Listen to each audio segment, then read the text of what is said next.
ज्या पक्षाने घडवलं, वाढवलं, एक क्षमता तयार केली. ज्यांना कुणी गल्लीबोळात ओळखत नव्हतं, त्यांना वर्षा सह्याद्रीवर वावरण्याइतकी त्यांची हैसियत तयार केली. त्याच लोकांनी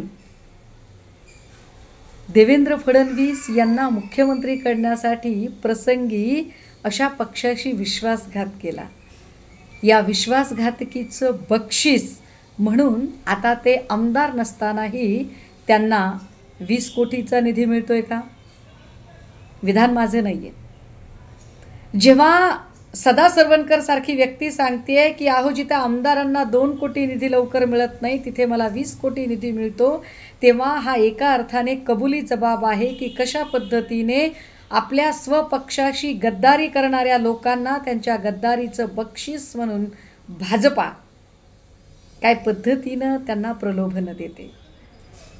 जे अनेक लोक पक्ष सोडून तिकडे जातात त्याचं नेमकं कारण काय की पॉलिटिकल सर्वाईव्ह व्हायचं असेल आणि आपापल्या मतदारसंघात जर विकास कामं करायची असतील तर निधी मिळाला पाहिजे. पण भाजपाचं धोरण ठरलेलं आहे, जो आमच्यासोबत येईल त्याला आम्ही निधी देऊ, जो आमच्यासोबत येणार नाही त्याला निधी तर देणारच नाही पण त्याच्यावर कारवाई करू.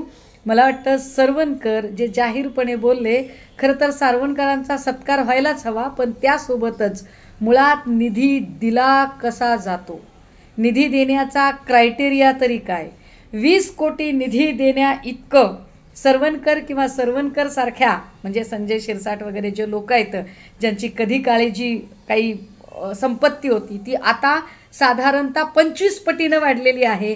या लोकांना नेमका निधी कोणत्या क्रायटेरियाने दिला हे तरी एकदा फडणवीसांनी स्पष्ट करावं.